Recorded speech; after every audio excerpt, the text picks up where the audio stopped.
Hello, and thank you for joining me for a few reflections from Mount St. James.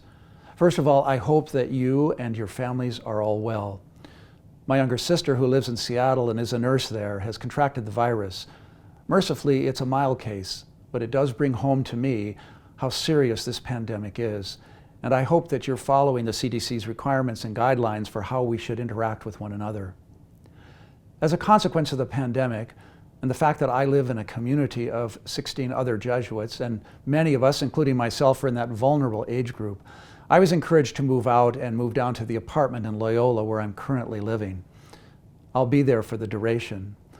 And while it's hard missing out on the camaraderie of the community and our rituals together, I have discovered the park on the other side of the river, and I enjoy walking down there and over the bridges and through that beautiful area, which now is very winter-like, but you can just see hints of spring.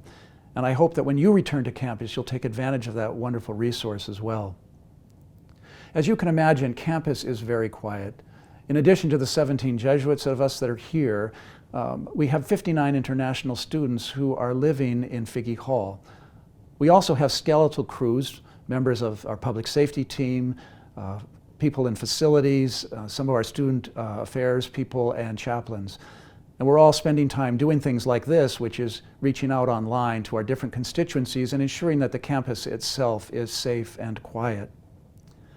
I had a meeting this morning with Professor Miles Cahill online, and we were talking about the faculty's response to the pandemic.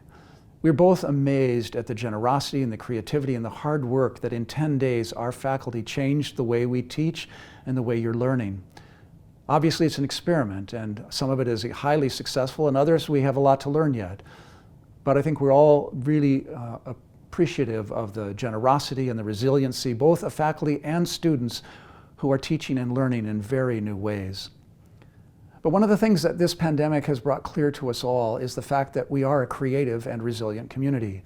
Our student affairs have reached out in multiple ways online to gather students and to continue as many normal activities as we can in this new mode.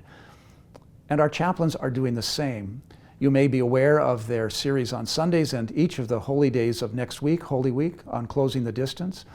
And they offered a retreat recently called Comunitas, and a group of students are working to provide students at Holy Cross with a retreat experience that will go over several weeks. 68 students signed up for that retreat, which began this Sunday. Now, we're all aware that next week is the most sacred week of the church year. It's Holy Week. And it's a sad experience for us all that we will not be able to celebrate those sacred mysteries together. I was talking to my younger brother on the phone the other day, and he commented, "I never thought that I would be offering up going to church for Lent."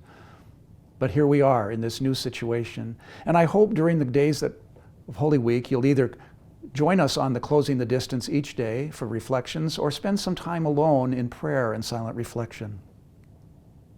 David Brooks is a columnist for the New York Times, and he also appears on PBS.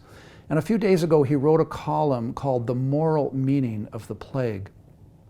In that article, he references Holocaust survivor and psychiatrist Viktor Frankl, author of one of the most influential books of my college years, Man's Search for Meaning.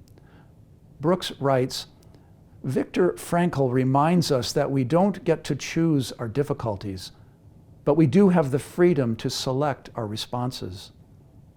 Meaning, Frankl argued, comes from three things: the work we offer in times of crisis, the love we give to one another, and our ability to display courage in the face of suffering." Clearly, across our world, this pandemic has brought a lot of suffering, and the numbers of the vulnerable and the dying are extensive. We've all experienced that business and churches are closed, and the economy is in tumult, travel is severely limited, and each day we face new restrictions on gathering.